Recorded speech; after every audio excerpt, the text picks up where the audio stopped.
Coming up today on Locked On Texas Tech, I told you so season has arrived, and it ain't just the Big 12 Conference the Red Raiders are carrying the banner for this week.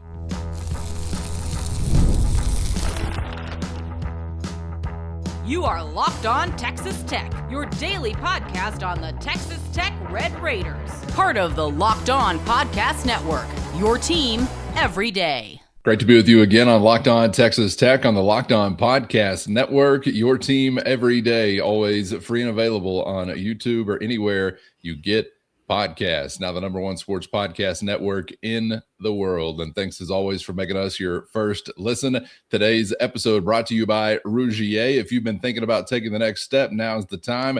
Head to Rugiet.com/lockedoncollege to get 15% off your order for a limited time. Rugiet Ready, feel present, feel confident, feel ready. With the only Chris Level, I'm Casey Cowan. Chris, great to be back with you. Once again, guns ablaze, fully cocked, no half-cocked this week.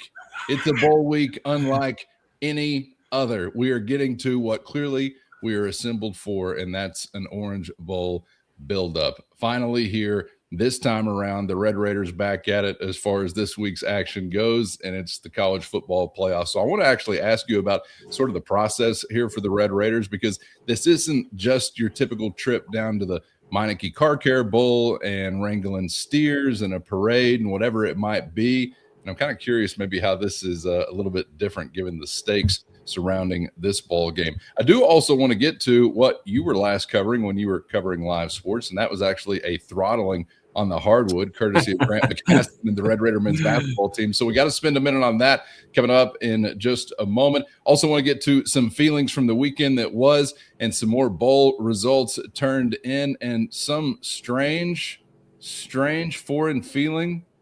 Chris Level and I pulling for the Big 12 Conference, and I mean in a general kind of way. Surely it can't be. We'll explore in just a moment. Also a component of this time of year and this game coming up, Chris, I told you so time is soon to arrive in so many different ways. And I actually want to get some thoughts from you regarding how this game resembles exactly that between Tech and Oregon in a few days. But as you get set to embark to Miami and on your way to experience this one, Chris, you've been a part of a lot of bowl buildups. This has got to be one unlike any other for a lot of different reasons. But I am curious, literally, is the process different or the schedule different than maybe what we'd expect for the program? Yeah, the bowl games, because of the playoff, there's some of this tradition that has been permanently altered.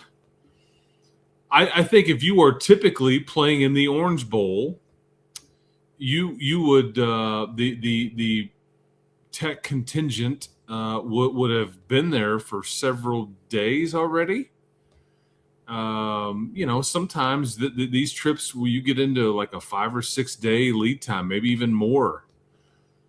And that was for the bigger games, that was pretty normal. And then you kind of ease into it. There's the the parade. You're going to take members of your team to a hospital to go see underprivileged kids or go see kids that are sick, or and then you're going to have the go eat the most steak-a-thon, night, whatever. And then there's practices and things. But it was kind of just stretched out. And this is different than that.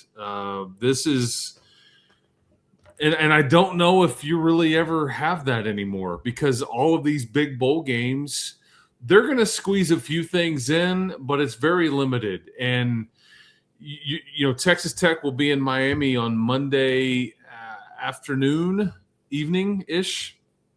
And there'll be a few functions and things like that, but it really just fits into when it's time to eat anyways. And then there'll be some practices, but, because I know it's some of the media stuff over the weekend, the Texas Bowl, they had the rodeo component to it.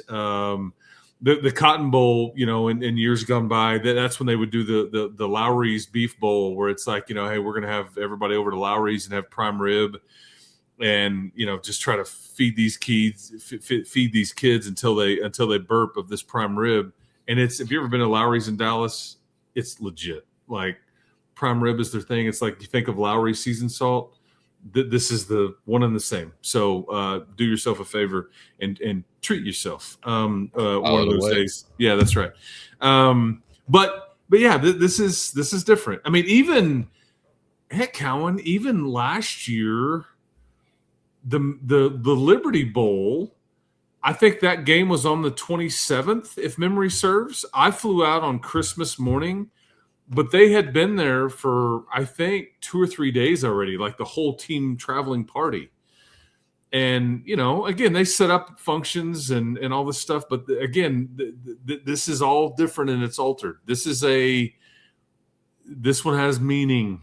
And this one, not that other ones don't, but this one, it is. It's just a bit different. So nobody's really worried about all of the extras that comes with it. Like, because I even heard some feedback that some of the players were like wishing you could just go on Wednesday morning and treat it like a true road game, or even go on Tuesday morning. So not on a Monday. But I do think there is some level of commitment that the bowl requires you to be there in advance a certain amount and attend a few functions, this and that. But I think great question. I'm glad you brought it up.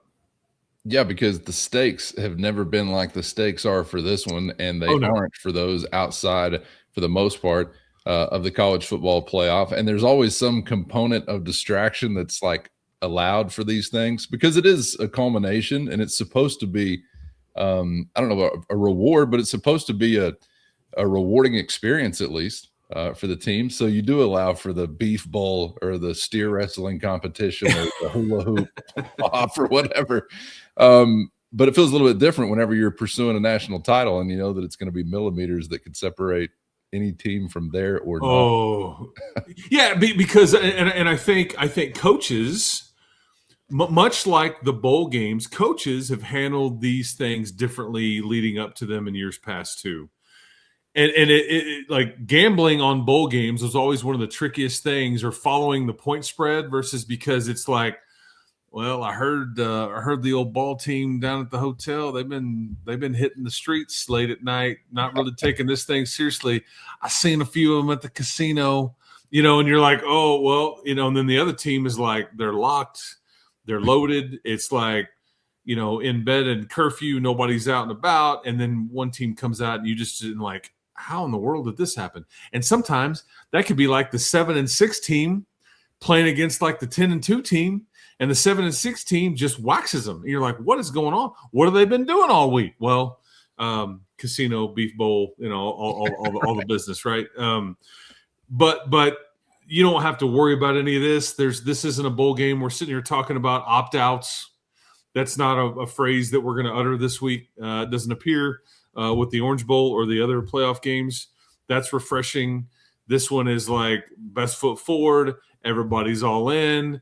There's been some portal entries for both teams, but I would expect none from anybody that's actually played a ton or is expected to be a huge contributor in this game or even potentially next year for these two teams. But yeah, I think this is one of the things that most wouldn't even know about or care about, but it is something that I think the bowl industry has kind of changed from years gone by.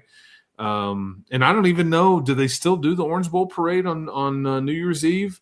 I mean, do they still do the Tournament of Roses parade? I mean, the Cotton Bowl, I grew up on New Year's Day watching the Cotton Bowl parade when I was a little tiny tyke there, a Metroplex boy growing up and all that. So I don't even know if some of that even exists, but it's changing, and we are adapting with the times. Either way, I don't have the answers to the current states or statuses of those parades, but a few parades could ever. And I don't care. Yeah, few parades could ever live up to one when you're talking to a guy from the Pearl of the Plains, Littlefield, America, that included not only Santa Claus but also Waylon Jennings in the same parade. So I'm kind of give or take on most parades since then. It set a high bar. That parade was goated. I mean, you got Waylon and Santa. I mean, it doesn't get any better. Yeah. And Waylon was the big finish. Santa was second bill. Santa was the opening. That's No right. doubt about that. That's right. Chris, as far as this ball game goes, you and I were talking about Ducks and Red Raiders, specifically between the lines, and I want to get to sort of also at large what results mean this time of year, of course, from conference to conference in just a moment. And there is some I told you so kind of component to that. And on our next episode coming up tomorrow, I want to get even further into the matchup and what seems to be really the crux that at least everybody's trying to apply to this matchup in a very specific lens, but also some things standing out to you. But as far as today's conversation, one thing that you brought up was the term, thought, or phrase, "I told you so," and how it relates to what we are soon to see in a couple of days. So curious to hear more about what you mean by that and why it's standing out to you in that kind of way. So there are a variety of folks that talk about not just Texas Tech or the Big 12, but just the sport in general of college football, right? In spaces like this, on TV, on radio, whatever, whether it be local, regional, national, and there are some narratives out there. I feel like this is a big narrative game. First, today's episode brought to you by Rugiet Ready. Daily stress doesn't just switch off at night and when it shows up at the worst possible time. Rugiet Ready is designed to help you take back control. Rugiet Ready is a next-generation prescription treatment created to support both the brain and the body so you can feel present, confident, and ready when the moment matters. Rugiet Ready combines 3 clinically proven ingredients in one mint that dissolves under your tongue so it absorbs with lightning speed, leaving you maximum mental and physical readiness. You simply connect with a board-certified doctor online, and everything ships discreetly to your door, and it's easy to understand why over 150,000 men have already made the switch. One 15-minute span on average for most to be ready so you can stay present, confident, and in control in any moment that becomes the right moment. And if you've been thinking about taking the next step, now's the time. Head to Rugiet.com/lockedoncollege. That's Rugiet, RUGIET.com/lockedoncollege to get 15% off your order for a limited time. Rugiet Ready. Feel present, feel confident, feel ready. Today's episode brought to you by Open Door Financial. And if you're a Red Raider balancing family and career, you've probably thought about your financial future, retirement, getting out of debt, leaving a legacy for your kids. But here's the thing, most financial advisors just trying to sell you something, hit a quota, or they only work with clients who have huge investment minimums. And that's not how it should be done. That's where Open Door Financial Advisors comes in, doing things differently. They were founded by a 2007 Texas Tech graduate right here in Lubbock, and they've spent over 15 years serving Red Raider families across the nation with one simple mission, helping you gain financial freedom and peace of mind, no matter where you're starting from. And Chris, you've got a long relationship with Open Door Financial Advisors, and that's the thing they really love doing most, being Red Raiders that help out Red Raiders.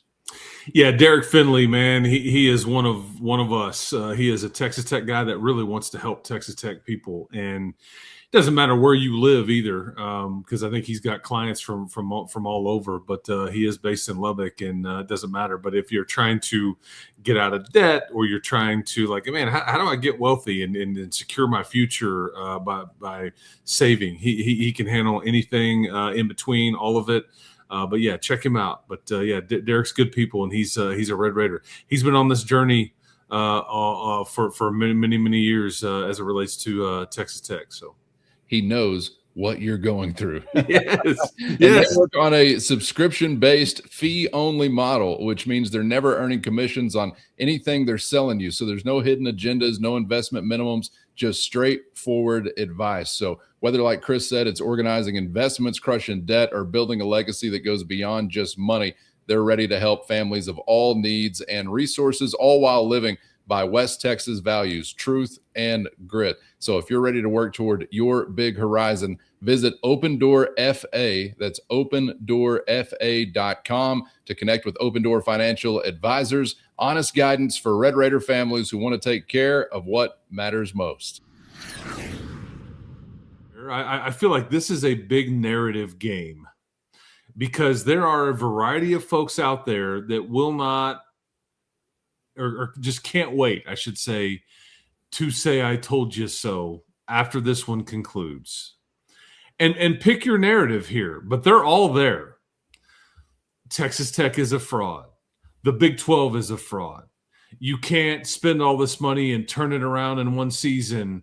It's a fraud.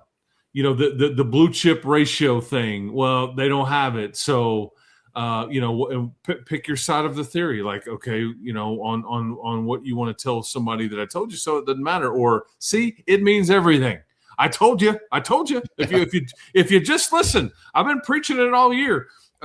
Texas Tech's defense, like how many people out there have you heard that feel like Texas Tech's defense is legit, like really, really legit? And there are those that are out there. They are ready to tell everybody, I told you. I've been trying to, if you would have just listened to me, I've tried to tell you, regardless of who they were playing, these guys are legit. I told you so. There are some naysayers out there. They're like, I don't know, secondary a little leaky. You just got to get, somebody like Brendan Jordan, matched up like Arizona State did, and you're going to be good. Or, that QB run game is going to give them some trouble. I don't know. I think Indiana's better. I think Ohio State's better. I think Oregon's better. Whatever. We have heard we have certainly, which we'll get into, that's going to spill over into a conversation we'll have in a minute. Your league. Your league any good, or is it really good? Well, you look up and you've got 4 wins over teams that have won 10 or plus games. 2 of those wins, obviously BYU, Houston, and Utah. The other, they're not any good. You ain't played nobody, right? We all know that you ain't played nobody. That we get in the tweets and the text messages and the radio show call in, whatever. And in this case, nobody would be doing that in our lovely Matador Mob because we're all on the same team in that lovely family. But we know the guy that you were sitting around Christmas dinner with. That was like that he went to the other school and he's like, I just don't know if y'all have played anybody. You hadn't really tested yourself a little bit. There are those that are out there that are on one side of that equation or the other that feel like the Big 12 is good football. It's legit. It's like there's great coaching, or was in your league. There is good quarterbacks in it, and you could add credence to that if you go take care of your business. But if you don't, they're going to be out there. This Big 12 thing, y'all kind of tried to talk me into it for a couple of years now. Can't win a playoff game. Just don't know if I'm buying it. And I do think these narratives are real to a certain extent on the perception of the league, the thought about it nationally. But it's not based in total fiction. Though it obviously can be somewhat exaggerated. Or sure. Oh yeah, no doubt. But the I told you so folks they're all out there. They will not go quietly into the night. They are, from whatever theory or narrative or point that they've been trying to, and I think there's a lot in this particular game for people, because Oregon can play the same card here. I just don't know if they can, if Coach Lanning and company can win the big one, or I don't know if they're just not a playoff team, or I don't know that they, the folks up in the Pacific Northwest would know more about the narratives about their team more so than we would. But whether it's Big Ten related, whether it's Oregon related, whether it's Dante Moore related, whether it's whatever. But we are all very aware of your league, your defense, your quarterback, all the stuff, your schedule, whatever it is, and they're not going to hold back, which on both sides of it, and you're going to get it preached to you. I told you so. We'll just see where it's all coming from here. I hope the ones that felt like that the Big 12 is good at football and that your defense is legit, I hope they talk the loudest come Thursday afternoon, personally. I'm always a little wary of traditional bowl game results to actually determine anything. The results that are based on who's excited to be there, and it is the Timbuktu Bowl, and there are not championship stakes to it. There may be the self-immolation of a strawberry Pop-Tart or not, but you get the type of games I'm talking about. So I've always been a little wary. Toaster. It was a real life toaster, like a giant one. Like, what the hell are we doing? Cosmo's over there like. There were some shenanigans, but hey, big salute and respect to Kalani Sitake for inhaling the Pop-Tart in a record time, I think, for a BYU head coach at least.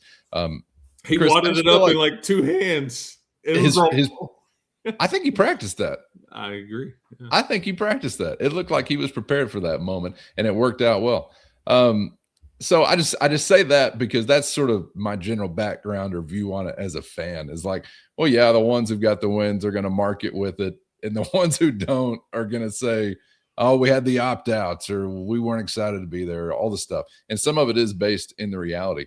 But there is a portion of what you see play out now where it feels like there's so many dollars on the line based on those narratives that does kind of make you, I think, root in a different way, at least me as a fan, for things going on with your league. I mean, there's no acrimony with BYU. I don't know if I'd root for them or against them one way or another, but I found it very odd that I was saying go Willie Fritz's guys.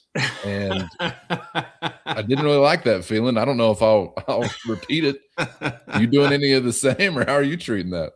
Well, I will say I was watching the Pop-Tart Bowl back on the BYU component. I was actively rooting for them, and I felt like they got hosed with this whole, because they're 12-0 if they don't play Texas Tech.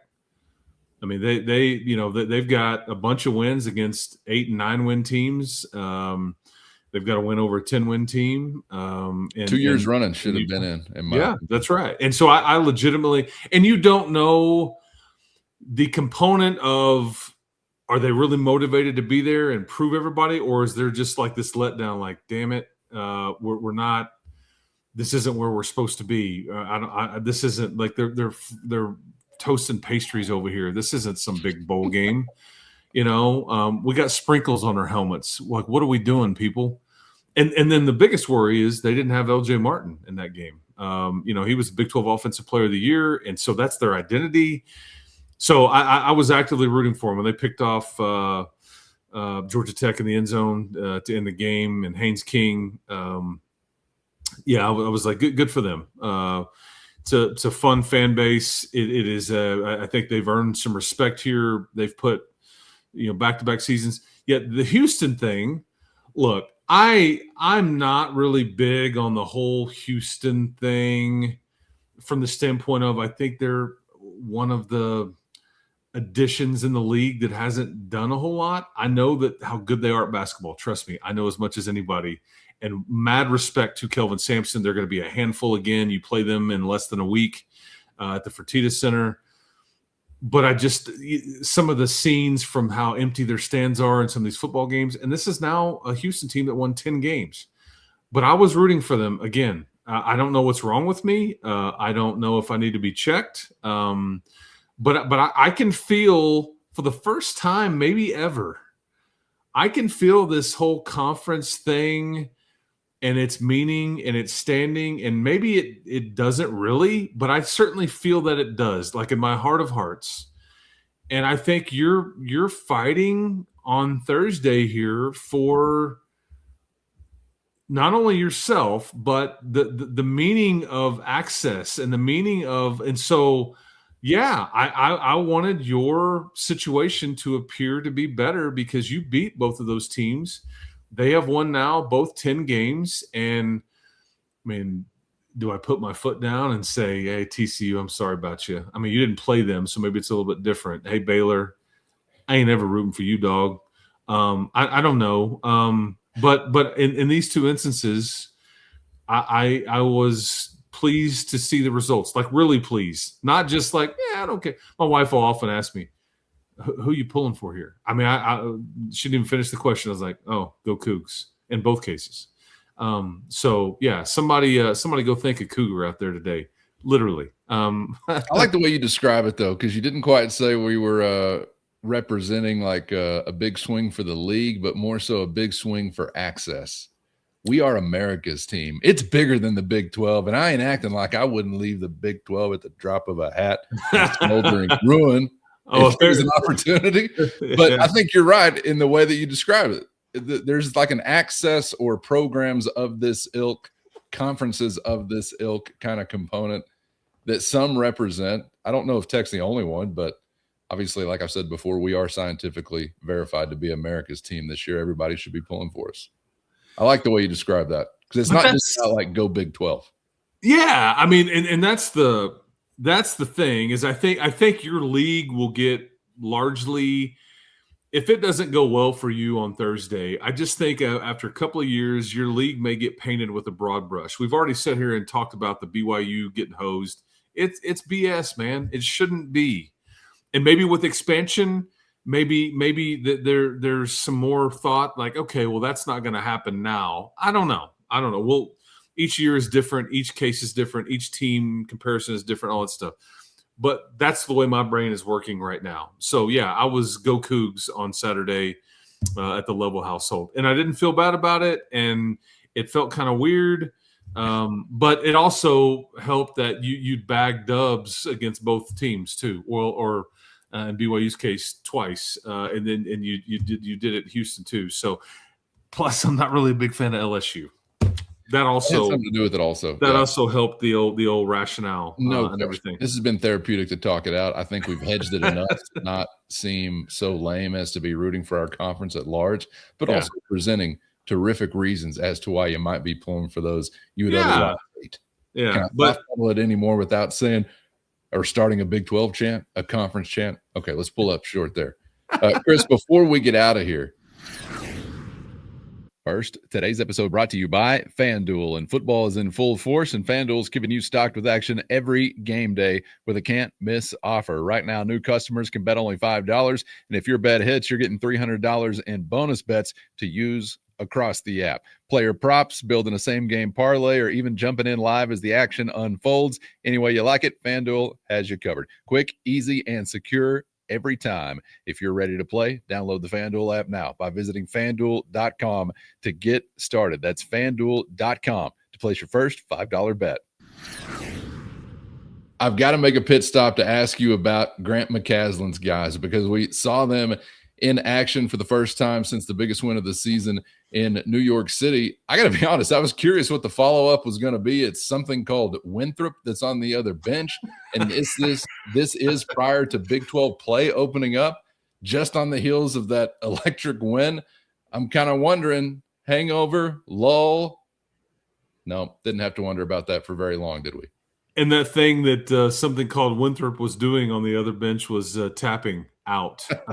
It was it was 38-7 at one point. It was a whole lot of touchdowns and a field goal to just one measly little lucky trick play that they got in the end zone on. No, I mean, it was you can win a basketball game in a variety of different ways, right? You can win it in either half. You can do it from behind the arc. You can do it in the paint, just crush somebody on the glass. You won this game right out of the gate. The first 10 minutes, I mean, they just – and I think there was a method to the madness here. Grant got – because we have the Duke fallout, right? And then you unplug and everybody disperses for Christmas, and then you get everybody back, and you're just not sure what you're going to get. And yet conference play is still coming up this Saturday against Oklahoma State when it starts to ramp up pretty quick. And I just mentioned the aforementioned Houston will be in the following Tuesday night. So it's about to get real here in a hurry. And you just weren't sure what you were going to get after the BYU game. Well, then you find out Tyree Bryan's not going to play.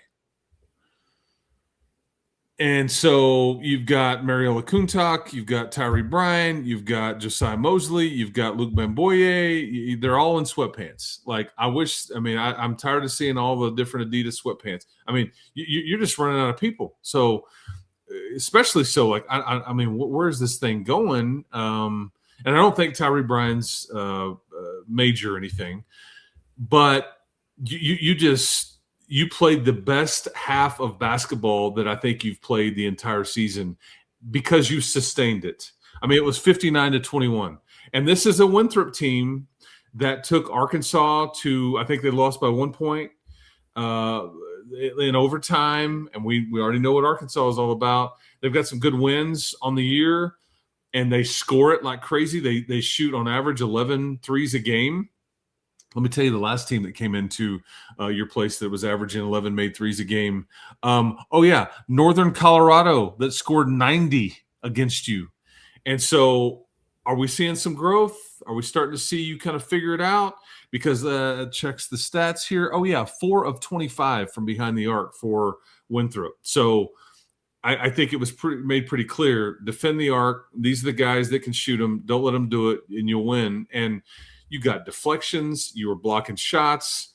I just thought the defensive effort was very intentional. And again, you're shorthanded, and you literally are short.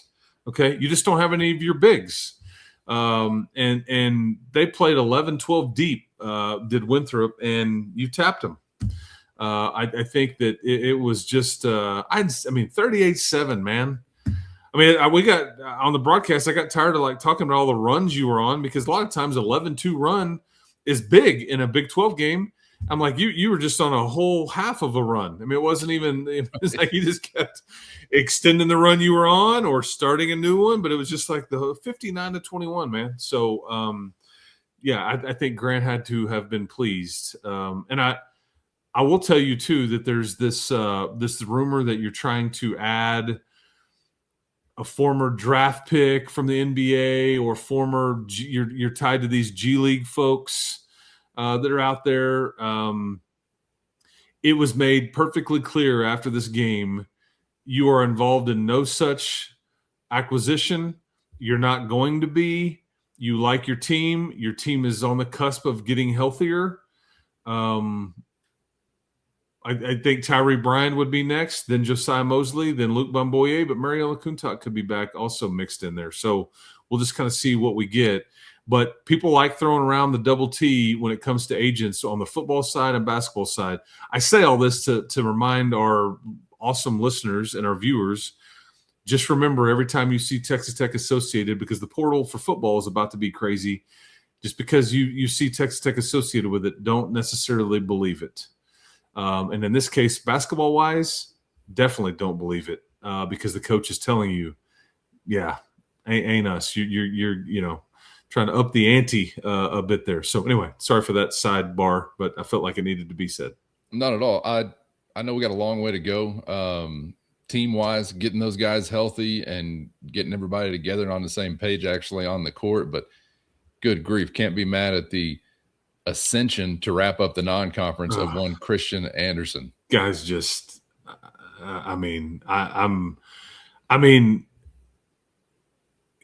he puts up 27 in the Big Apple against the Dukies, right? And then what's his follow-up? 29 versus Winthrop, and I think he had 20 early in the game. He was there's a common theme here, and I hope people are paying attention. He is the biggest reason that you won the Duke game. He was the closer. I think he assisted or scored on 25 of your final 31 points versus Duke. I just told you a second ago, you won this game very early. Well, he's just throwing haymaker after haymaker. And I got to tell you, watching Winthrop's body language, they just were like, I'm not sure I'm down for this today. And so, they just kind of scrimmaged the rest of the way. Not really, but kind of. But it was Christian. It's yes, he's not this loud, boisterous personality. But God bless, is he phenomenal, man. And I hope that people are starting to pay attention nationally, because you're about to get a dose, man. He will not be bullied.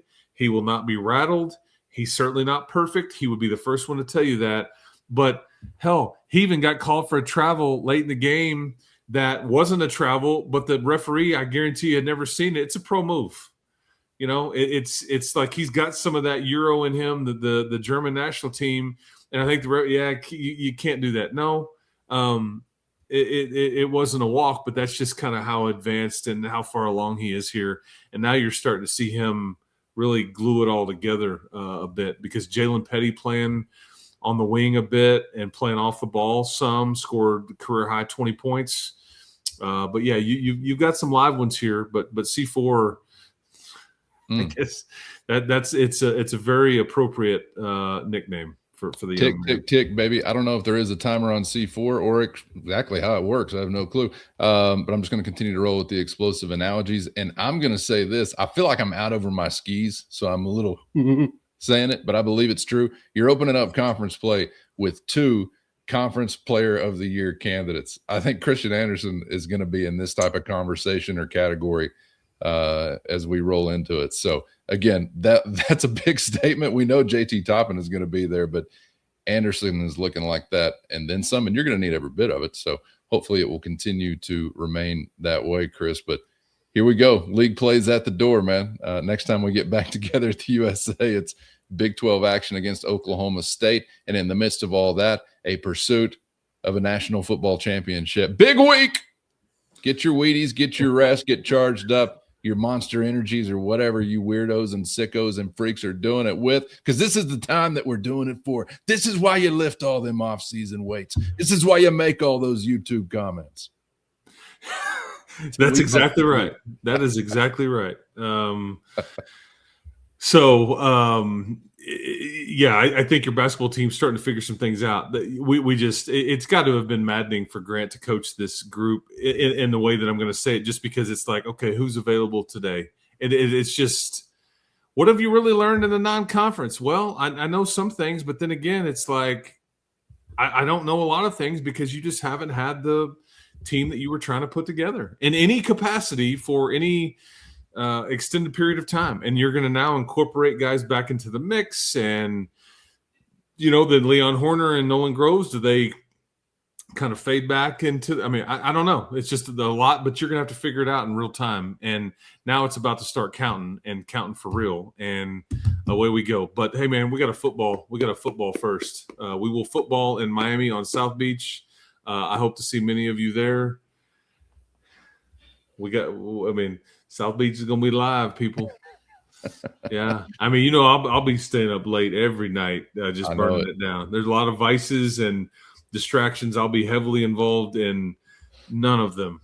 But yeah, I hope to see you out. The white jacket out, the sleeves rolled up, ready to go Don John on them all. I can't wait to see how it turns out. And I do think, if I just had to answer that question, what do we learn in the non-conference? I learned that Texas Tech can be very good. Are we very good? I don't know, but we can be very good. Basketball-wise, yes. No, I hope we see it again very soon. I know what you're capable of, but I also know what you're capable of, kind of thing. Exactly right. Yeah, and I just want my guys, man. And let's see this defense grow. But I do know this. You got a point guard, and you got some juice next to him, and you got a hell of a post player. But in this league, it's gonna take a bit more than that. You can't not have any size in the Big 12 and depth and expect to get out being a conference championship contender. It's just too much to ask, in my opinion. So hopefully we get some of those guys back. Thanks. So, all right, Chris, appreciate your time as always. On our next episode, we'll get further into Red Raiders and Ducks, and we'll be another sleep nearer to the Orange Bowl. So looking forward to it, man. See you then. Yes, I will see you then, and I'll see you then too, Cowan. And South Beach for life. Oh, hey, already claiming a set. All right, let's go. I know what colors to wear. For Chris, I'm Casey. Get subscribed on YouTube or anywhere you get podcasts so you never miss an episode. And of course, thanks to the Everydayers and the Matador Mob. Hit our show notes and find a link to a free 14-day trial if you're interested in joining that crew. Your direct line to Chris and myself with one-on-one text and straight to your phone. Thanks as always for the time. We hope to see you back for the next round on Locked On Texas Tech.